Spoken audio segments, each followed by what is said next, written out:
1, 2, 3, 4.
Good morning, everyone.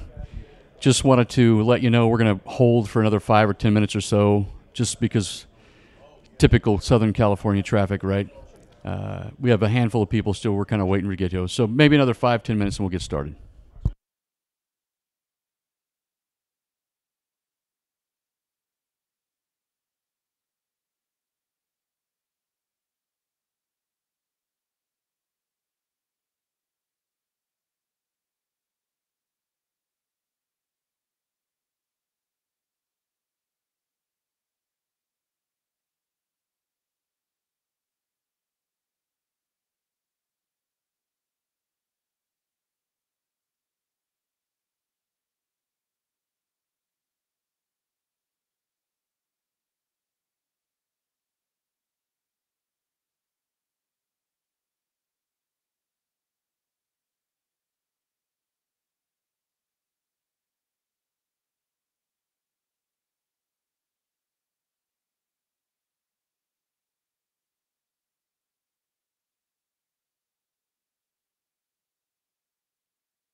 All right, guys, good morning. We're going to get started. I'm Tim Valley. I'm the regional sales manager here in the Western U.S. for sure on the system side. So just wanted to do a quick introduction of the room so you know who is who.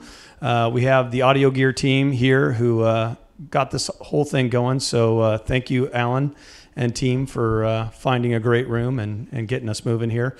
Tyler Troutman is over here. He's market development up north in Northern California and the Northwest.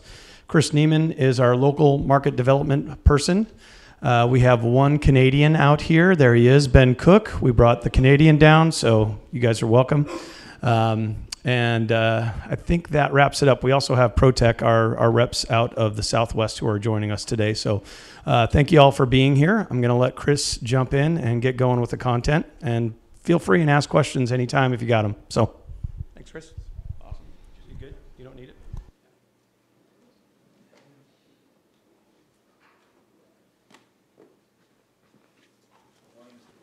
Hey, good morning, everybody. Thanks for coming.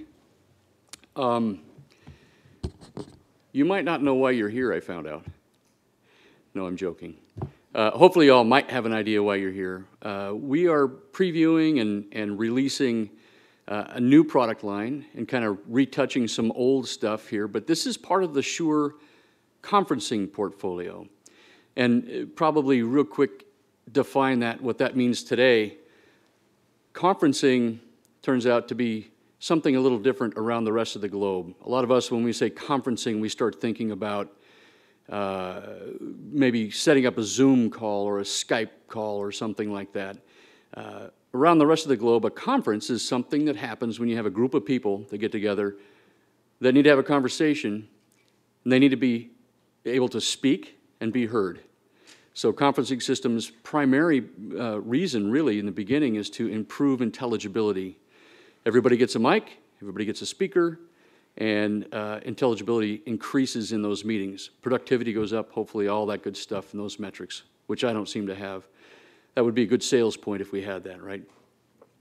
Some of you might be familiar with the 5900 system. That system's been out for, I don't know, what's that system been out for? Maybe 5, 6, 7 years now, somewhere in that area. That's kind of the entry-level conference system that we have. We're also showing today MXC W, which is a wireless conferencing unit.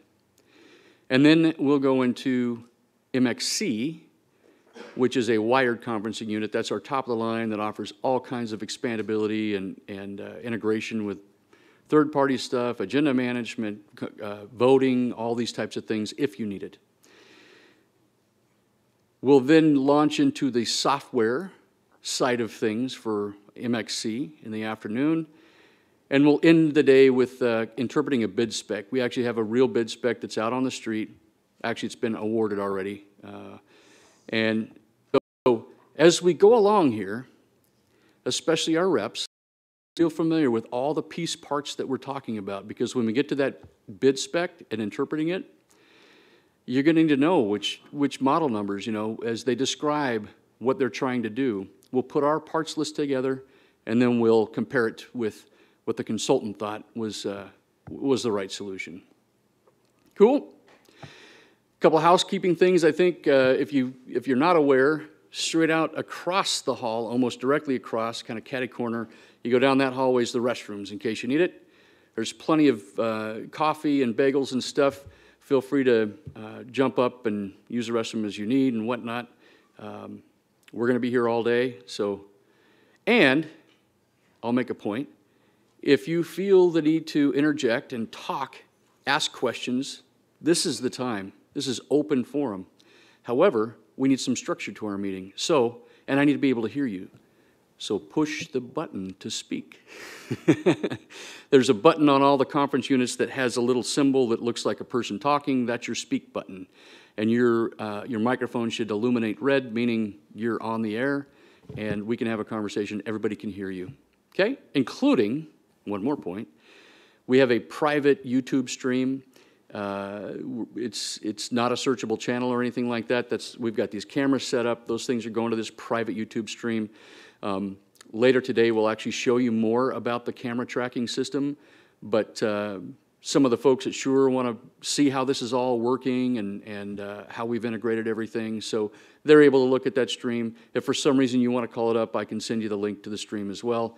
In the back, we have one of the computers on the tables there that has that live stream up and working as well. So if you wanted to go check it out anytime and listen to the quality of the audio, you can do that there. Aside from that, I guess the only other bit of information is that that table set up back there is kind of systems on its own.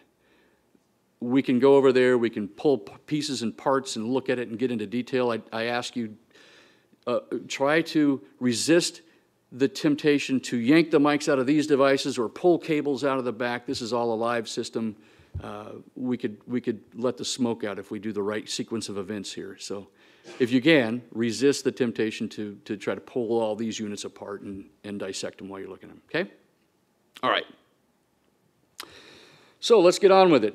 We're going to have an overview of 5900 now, and it's probably important to note that none of these products are sitting in front of you, okay? So while I'm describing all this stuff, just remember, if you wanted to look at some device, none of these will be sitting in front of you. This is kind of a review of an existing product. I've already mentioned that these conference systems were really designed to increase intelligibility. So they sound great, they're meant to be easy and quick to set up, have just a handful of components, so it's easy to pick what you need, and even at the 5900 level, if you need language interpretation, it's available here. Quick question for everyone here. Have you ran into the need for language interpretation? Okay, that's good. That's better than every other city by about 4. I saw 4 people raise their hands. This is LA. There you go. So the 5900 system, by the way, gives you the option for up to 2 different languages of interpretation, and we'll get into how that works in a little bit. But there's basically 3 components of this system. It's real simple. There's the CCU, which is the central control unit. It's 1 rack space. So it's real nice. The power supply, we got it down to 1 rack space because we pulled the power supply out. That exists separately. It's probably a good thing to note for those of you, for everybody. If you look at our price list, you'll see 2 different line items for a CCU 5900. One says -US and the other one doesn't say anything. So for the reps in the room, oh, and there's like a $500 difference, I think. Which one do you order? US. The cheaper one, right? What happens if you order the cheaper one, you're not going to get a power supply. So make sure that you order the -US version and get the power supply with it, okay? It is a big honking power supply. It's providing a lot of 125 watts for all this stuff out here, so it is a pretty dramatic price difference, but that is a critical component to miss if you accidentally order the wrong one. So even if that happens, you're good to go. All right, the central control unit also has an auto mixer built in. It's basically a gated style mixer, it's turning on and off microphones in Vox mode type of thing. It has 8 outputs, analog outputs that could be fed for things like press feed, or you could have individual groups of microphones going to individual outputs. All of these systems we're going to talk about today have multiple outputs, which help in many different fashions, including, for instance, maybe you're using you want to use this in a courtroom style situation because intelligibility sounds so good. What is the key thing that happens in those courtrooms? They need to be able to record individual channel out, right? And luckily, with 8 channels, we're probably covered. Usually, court recording systems are somewhere around 4 or 5 channels of recording, typically. So we could do that here, no problem. You could also create separate mix buses, maybe. If you wanted to still have somebody push a fader up and down on a group of mics, you could do that here as well, okay? The whole thing is set up and controlled and configured through the web browser interface. You can assign seat numbers, which you might say, why does that matter? Well, the way the system works is when we set everything up, we actually went through and hit all the buttons on all the units and looked at what seat number they were. And as you can imagine, if we're a rental staging company, these things come out of the cases in any fashion, in any order. But if you want to be able to control the microphone somehow, you better know where they are and where someone's sitting.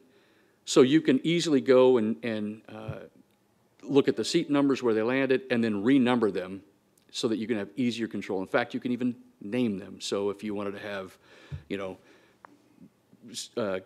counselor or councilman and mayor and whatever their names might be, Fred, Joey, whatever, you'll be able to see them by name and turn them on and off, control them that way. This is where you set up the different operating modes. Of course, like I said, you can turn mics on and off. You can see the speakers list and request to speak list.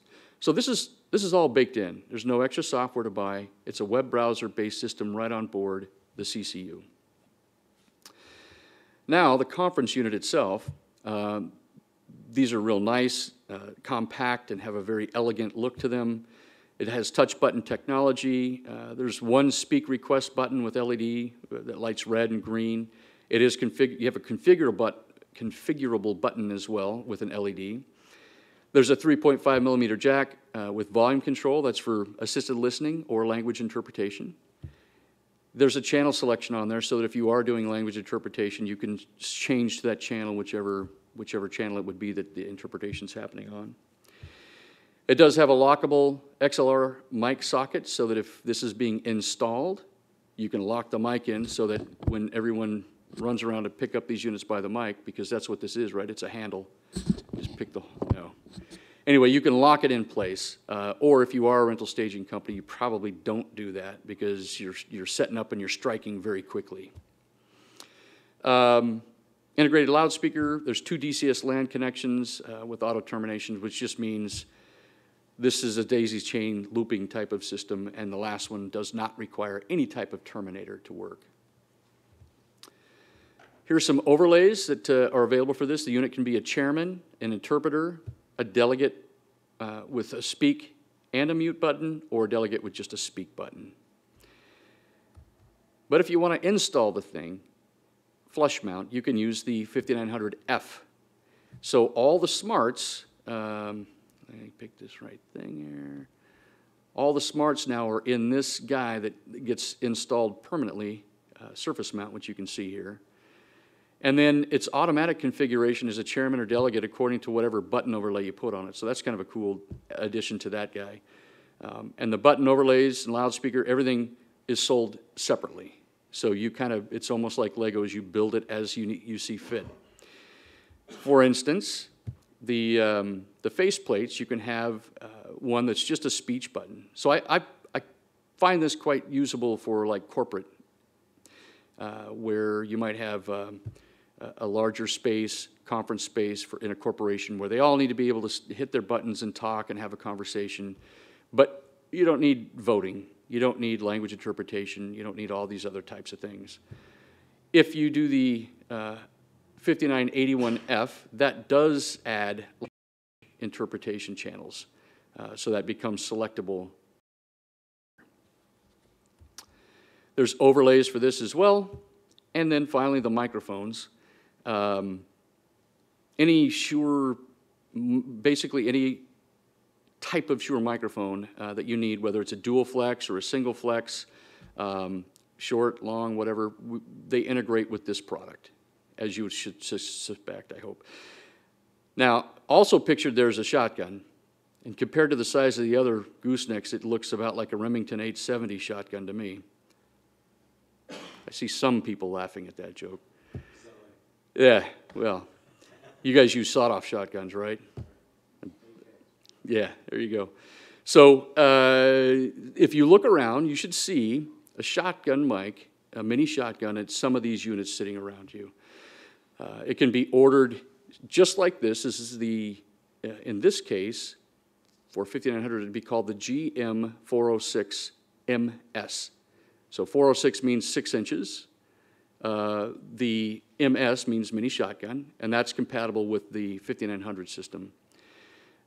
These ones that are connected to all of these units are actually indicated as an MXC 406. The difference there is that 5900 has a 5-pin connector, It's not an XLR. It's a 5-pin type of connector that, and it's not proprietary either. These systems have a 10-pin style connector. So while the microphone capsule and the goosenecks are all the same, the actual connector inside is different. So make sure that you know the difference for what you're ordering. The mini shotgun, though, like all the other Microflex microphones that Shure makes, this capsule is interchangeable. So I can use it on any other type of device that would accept an MX type of capsule, or maybe like a WL-185. We know that's the lav, right?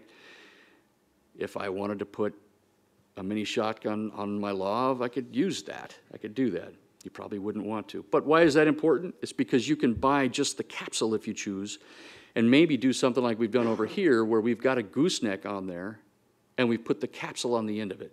So you're hearing me through the mini shotgun. You can hear how well it works. It's actually quite nice. I think it sounds great. I think we're going to do really well with it. But if you feel like you still need to get closer to the talker, you can do that by adding a gooseneck. Okay?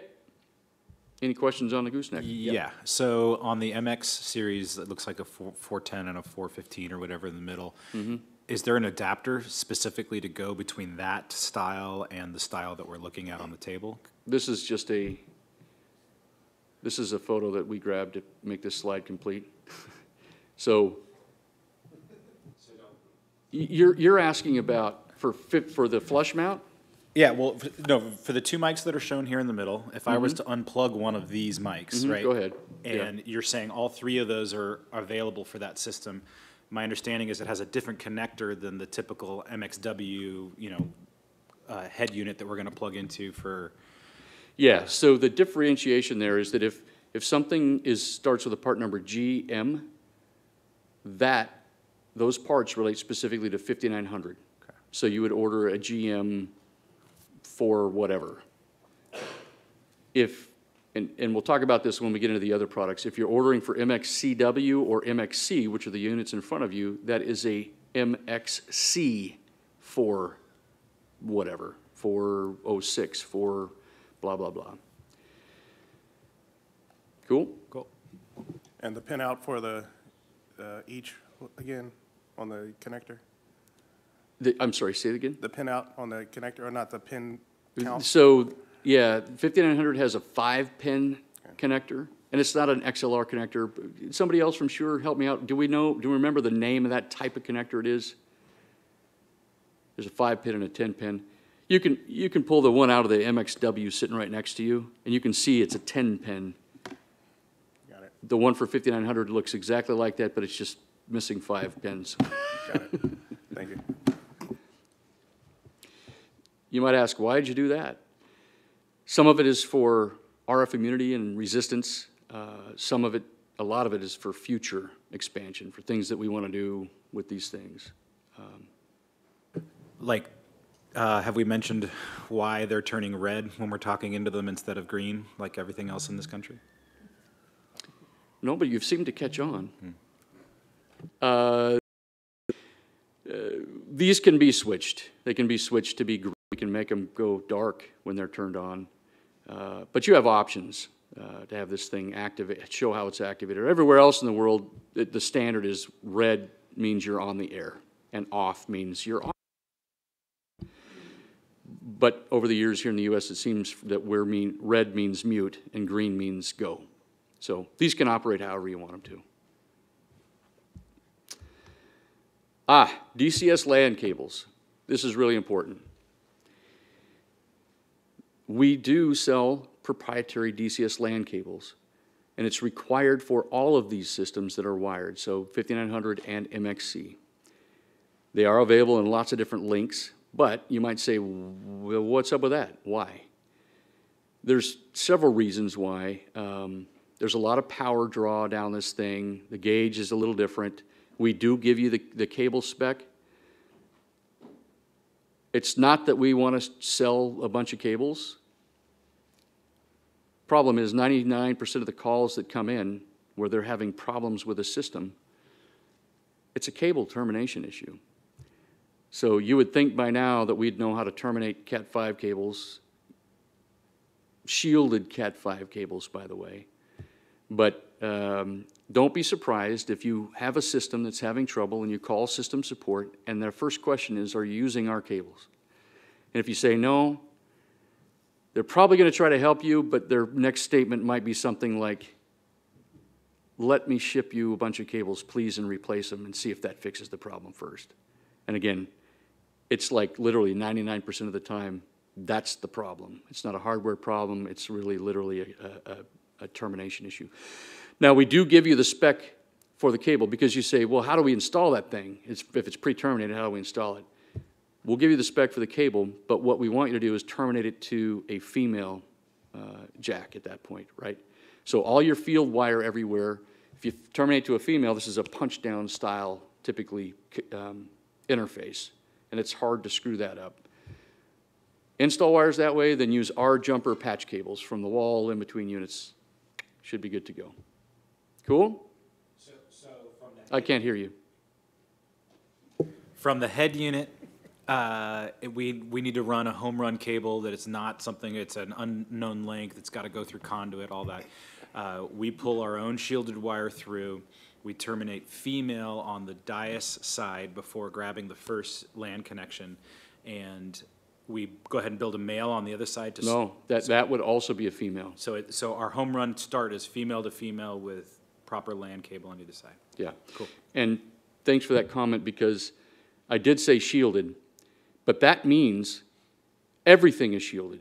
Connectors, patch bays. If you put this thing on a patch bay, you have to use a patch bay that has galvanized,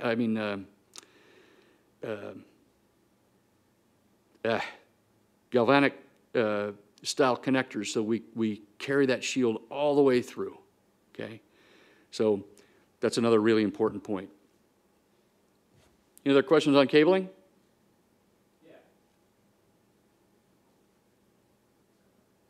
You might be sitting in front of a, okay. So is the actual pinout cable different, or is it normal B pinout? It's the standard pinout, but what goes on the pins is very different. So there, I think, actually, our resident Canadian is going to give you that full rundown on the cable spec and what it looks like and how, power is different. This is not PoE, all that kind of thing. Yeah. One of the biggest issues we have seen, of course, us Americans don't have this problem, but everywhere else in the world, they're like, oh, there's Cat5. Let me unplug that and plug it into my computer so I got internet. Nothing happens, usually. But, yeah. Is the length standard, or are you saying that 150 is as long as you can go?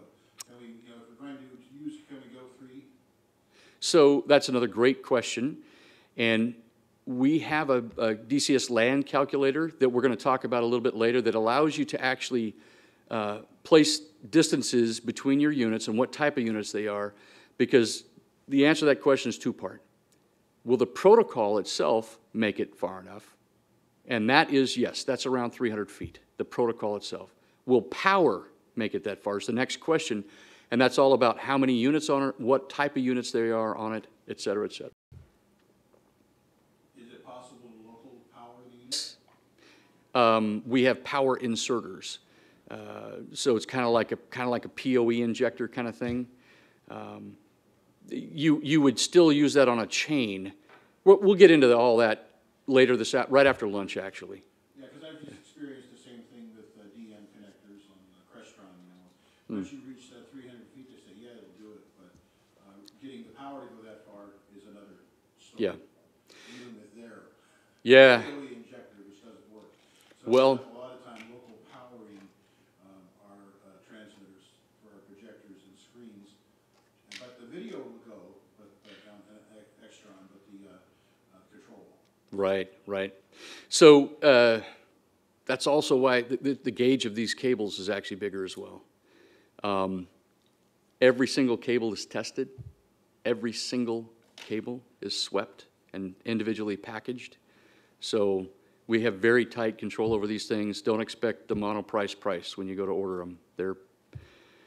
They're a little bit spendy, but you don't want to install all your own stuff and then have to go rip it out and put these in again anyway. It's cheap insurance. Yeah. Okay. So accessories, like I said, we'll get into a lot of this stuff later, but we have basically anything and everything you would ever need for an install or a portable, rental type application. There's junction boxes, power inserters, signal refreshers or repeaters, because remember I mentioned there's two issues. There's power, and then there's also the protocol itself that needs to get refreshed and reclocked after some distance. We have LAN switchers, which basically physically switch a LAN connection from one device to another. This has been used for linking rooms or for redundancy in some situations. So like if you have a ballroom where you need to divide, combine kind of thing, you can do that with one of those accessories. There's audio output units that allow you to connect up more outputs, analog outputs, in case you need to get more feeds to something else, a recorder or whatever. But these things go right on the DCS LAN, right on that Cat5 loop through. Plenty of other accessories, headsets, headphones, stethoscopes, ear clips. These are not meant to compete with our nice high-end headphones. They're not studio quality. They're meant for, voice articulation. And they're actually not too pricey either. They're pretty cheap. A lot of these things, again, I think of like a rental staging company. This might be like what the airlines do when they walk down with those headphones. They never expect to see them back. The Stetho-style headphones, if you're not aware, certainly around other places in the world, there are headdresses or there's other things on the head that they don't want to have to put something over the top of. So they'll wear the Stetho style. They also tend to be pretty easy to clean. So hygiene's not a big issue. There's just little rubber tips on either end. You can replace them, or you can also wipe them down with isopropyl alcohol wipes. The ear clip seems to be pretty popular. It also is easy to clean. That interpreter headset's used for all the interpretation devices, whether it's a 5900 or MXCW has a little different setup, but the interpreter headset's included there. So how does this thing go together? What's it look like? Remember, our CU is the heart of the system. We have to have one of those. I've got a string here, a DCS LAN string that has some units connected, maybe some headphones connected as well. I could have a chairman and some delegates, no problem. I have another LAN that goes out to interpretation, because in this scenario, let's say we have interpretation. Look at this, though. Did you know that you can do IR distribution with Shure? We have a really nice IR distributed system. So this you can get different channel. I think we have 8 and 16 channel versions, up to 32 channel versions.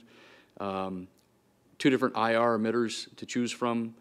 I've done shootouts with this thing in an arena with no reflective surface. If you know anything about IR, it's literally light, and it works better in like a white environment where light can bounce off of things and get to the receiver. We've done shootouts in an arena that's completely black with no reflective surfaces anywhere close by, and this system will outwalk and outperform anything else I've went up against. Why 3 cables between the central unit and the digital transmitter? Great question. So since this is a distribution system, it could be that we are distributing 3 different languages, right? We have language we're speaking, but I have 2 interpreters down here as well. So that is floor, interpreter 1, and interpreter 2. All analog. All analog. And then on my receiver, I pick what channel I want to listen to. Okay. Any other questions on that? So are you saying for every additional language you have to run another cable? If you want to use the digital IR system, it is an analog input. So, right, if we have French, we can't do Spanish, French, and whatever on the same channel. We have to have different channels, yeah. I think is that what you asked? Yeah. Okay. And so rather than we exceed the number of outputs on the central unit, rather than add another unit, we're adding one of those expander boxes that runs off the LAN. You can use an 8-output device, yep. Mm-hmm. Any other questions on 5900? Because we're going to move on. Oh, I see another one. Is there a max number of outputs that have those analog expander output boxes? Is there a max number of outputs? 32. Yeah. which our biggest output box is 8. So you would have to buy the appropriate amount of boxes to get up to 32. One other question, so it's not acting like a normal switch, then it's your own special switch, the expanders? The switch, you're talking about DCS LAN? Yeah, you know, the LAN's coming in, like you have to Yeah. go through the expanders, you can't just take a normal Whoops. Cisco 48 port switch and plug them in. Where we go? There we go. Yes, that's correct. So let's go all the way back to the first slide here and show you the back of that unit. I failed. I'm glad you asked that question because I realized I jumped over that. So there's our 8 outputs. These are our DCS LAN channels, or not channels, sorry, DCS LAN ports. And there's 4 different LAN ports on the CCU itself, okay? In this scenario, as you're going to learn, the CCU is the same for 5900 as it is for MXC. We have to just update it to make it compatible with MXC. But in this scenario, we're taking LAN A out and feeding this group up here. LAN B feeds that first row. LAN C feeds the next row. LAN D feeds the last row. However, we have a power inserter to get power to all the units that are in the back of the room now. So that's how the DCS LAN works. It is not standard networking protocol. It is a proprietary protocol. How do I connect to it to control it? There's my TCP connection right there. So I hit my network with that, and now I see everything and have control over everything. We also didn't talk about the 2 inputs. So I have 2 inputs here. It could be maybe you want to add a wireless mic. For instance, that's how we have ours set up. You can talk with a wireless mic, and it comes through the loudspeakers. And we have another input here that can be used to, like as an emergency evacuation messaging. So you'll see that we have a little contact closure connection here. So for instance, when the fire alarm goes off, it can shunt the whole system, and whatever comes into that audio input now plays through the system. So in an installed application like what we're looking at right now, that audio can play right back through these systems if you'd like. Okay? I'm probably stealing some of my cohort's thunder here. Is that configurable if it just needs to shut down all audio and not allow any audio to pass in the system in case of an emergency?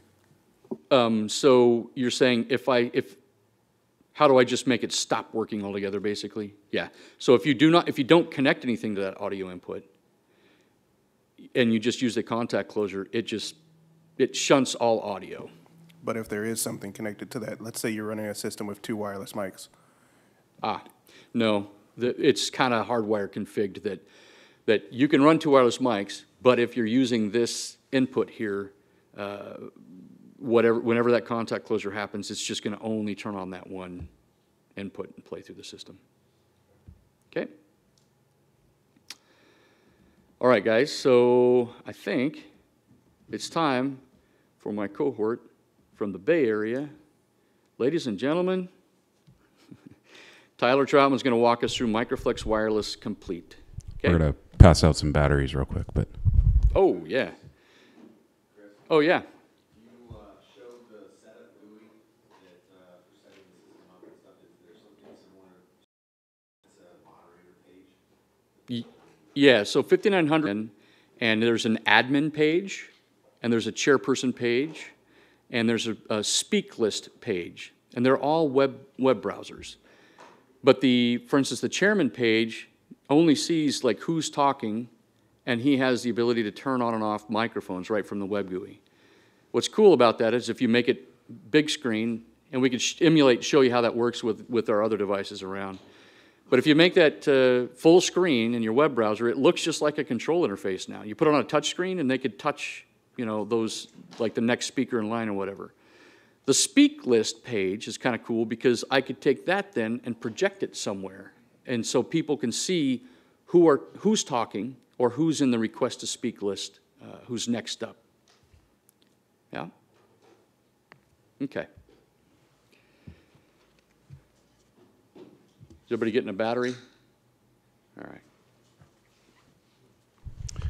Yeah, so we'll do this whole next section, obviously, on MXCW with MXCW. So If everyone wants to go ahead and grab the battery next to the unit and just slide it in the back, the unit should boot up.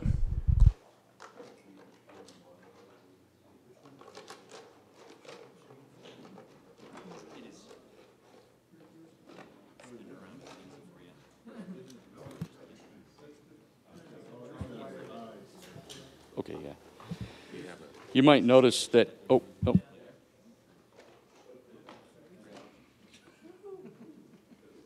No, this still works.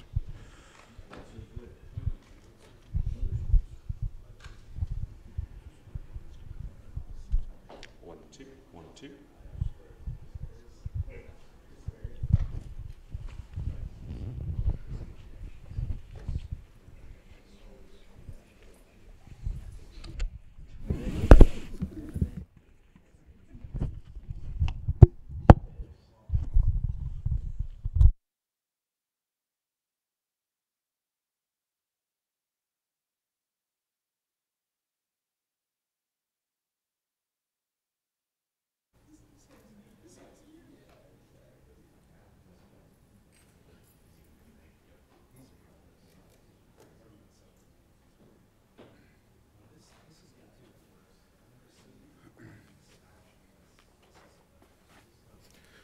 All right.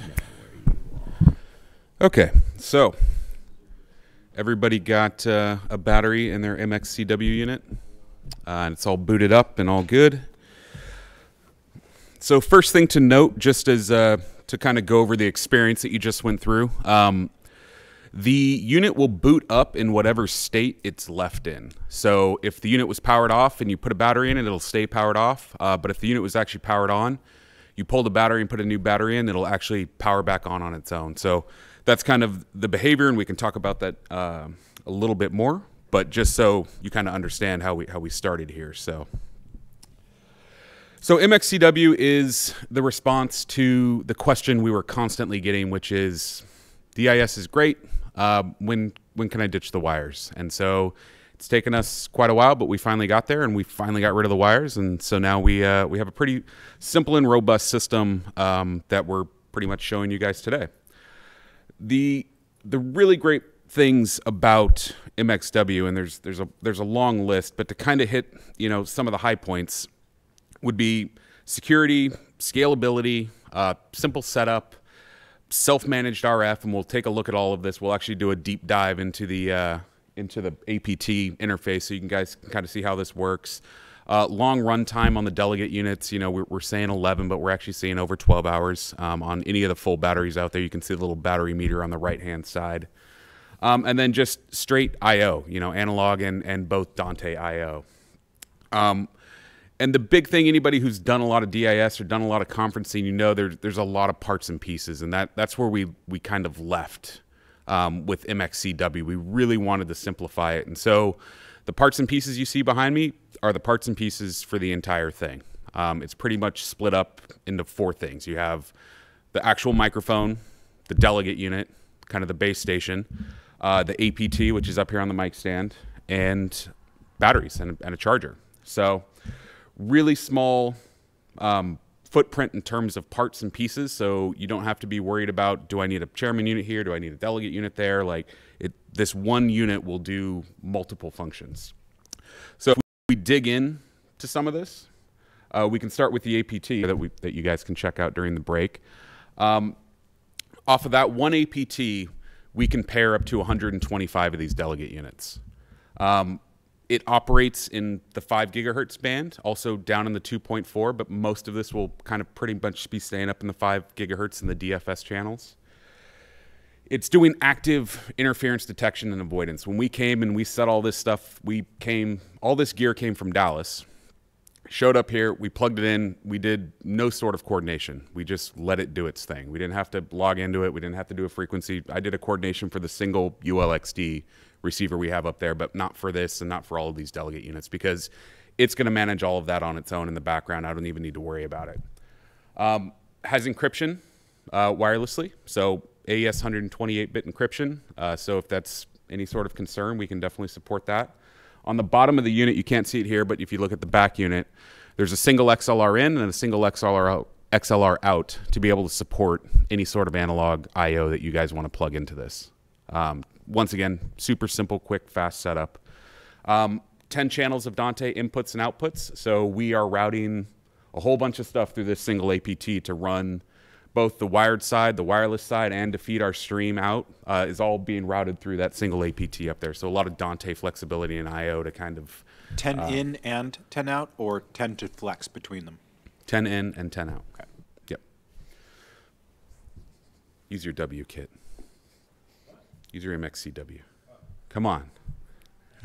Sorry about that. Oh, these sound better. Listen to that. The gain's higher. Yeah. Everything for this system can be configured from the little LCD panel on the front of the unit. You don't need to go into the GUI. Obviously, just like DIS, if you hop into the GUI, you're going to get a lot more functionality with naming and all that type of stuff. As you see, as I talk right here, I'm labeled as seat 12. But let me see if I have one.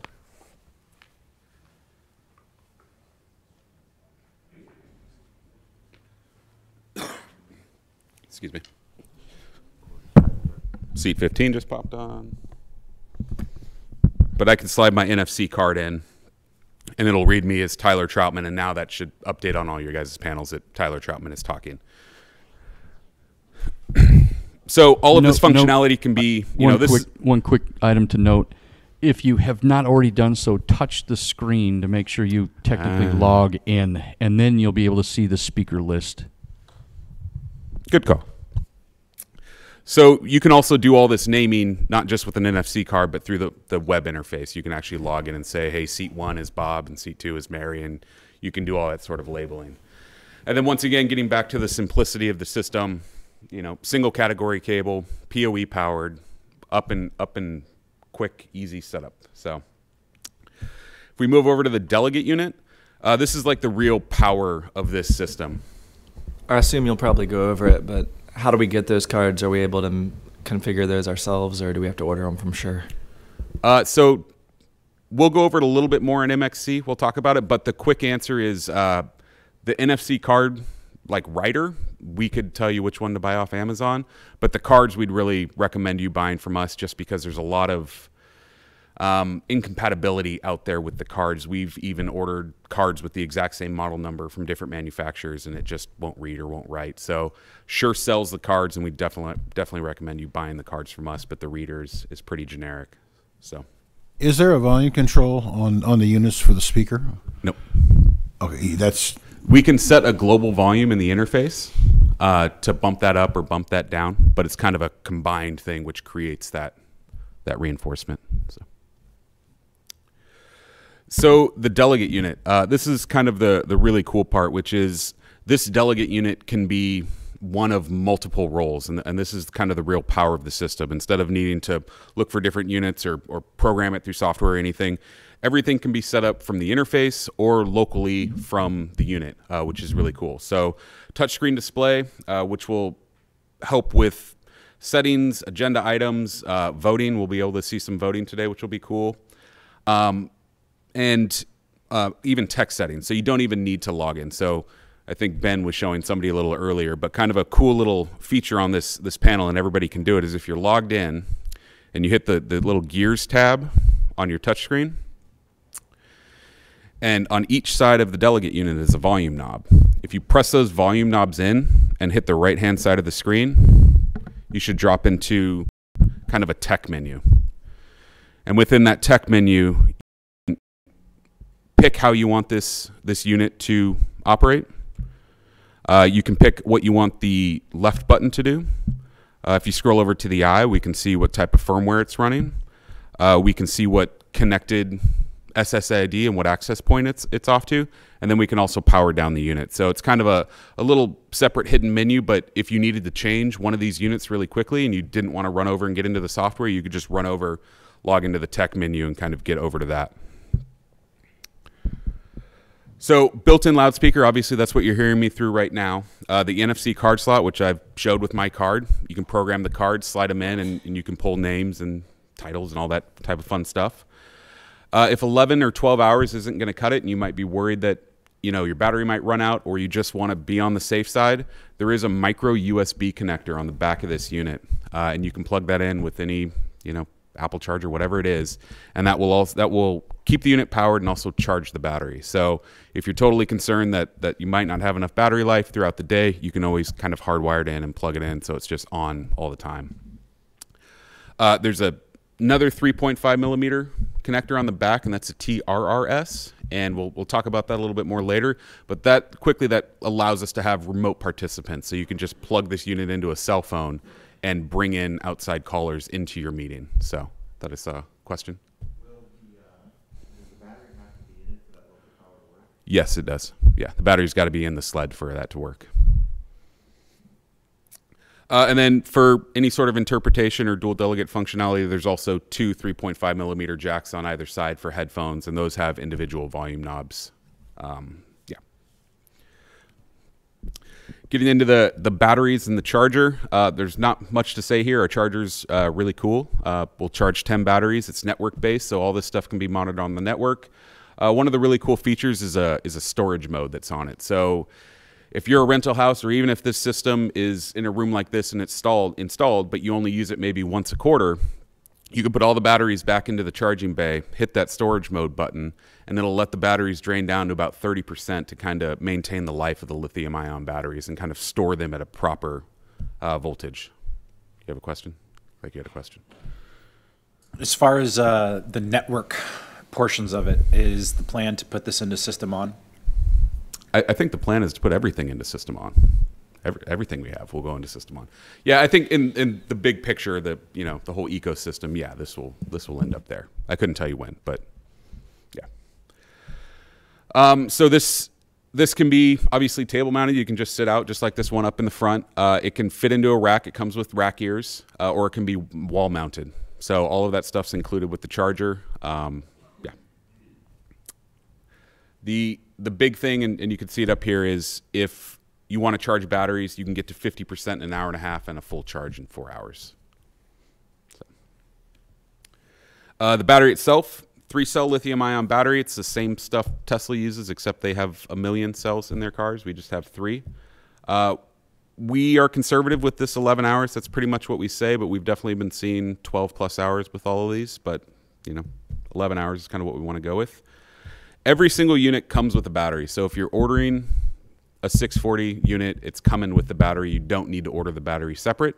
And we've seen a lot of people who are doing just fine with the battery that they order. If you want to order a couple spares, that's definitely encouraged. I wouldn't say you need one spare battery for every unit. We're getting plenty of runtime out of these. So remote monitoring, and then also there's a 5-segment LED, so you can check the level of the battery either outside, or if you flip the unit over and look at the bottom, there's actually a little button, and you can press that and see the level of the battery through a little window without actually having to power down the unit. So kind of very handy. Back to Chris started getting into this with the gooseneck microphones. These are definitely different from the 5900 series, and you'll see these exact same microphones in the MXC wired as the wireless. So it says 2 lengths, but now with the shotgun, it's technically 3 lengths. Both a 16 and a 20 inch, and new for MXC and MXCW is we have a single flex and a dual flex, which we're really excited about. So I have a dual flex here. There's a single flex here. So your single flex is a single flex at the bottom, and the dual flex has a second flex at the top. So it just creates more accurate positioning, or however you want to look at it. But pretty much everyone's been kind of getting the dual flex, and they're really happy with it. Cardioid pattern on everything. Interchangeable microflex capsules, so you can just spin off the capsule new one if you want to change that polar pattern. But all of them ship with the cardioid or LED at the top, so either red or green. Locking 10-pin connector, and so that 10-pin connector is what Chris was talking about, the difference with DIS being only 3 pins. All these extra pins help us pick up, LED colors, comm shielding, and then we actually have a couple extra pins in there that we're not even using that are going to kind of help us future-proof this. So if we want to add anything down the road, we're already kind of set up with all of that. What's the splay on the mini shotgun? 45, 55, do we know? It's about 90. As you probably know, that the interference tube, that low bar tube, creates the directivity. The longer it is, the more pattern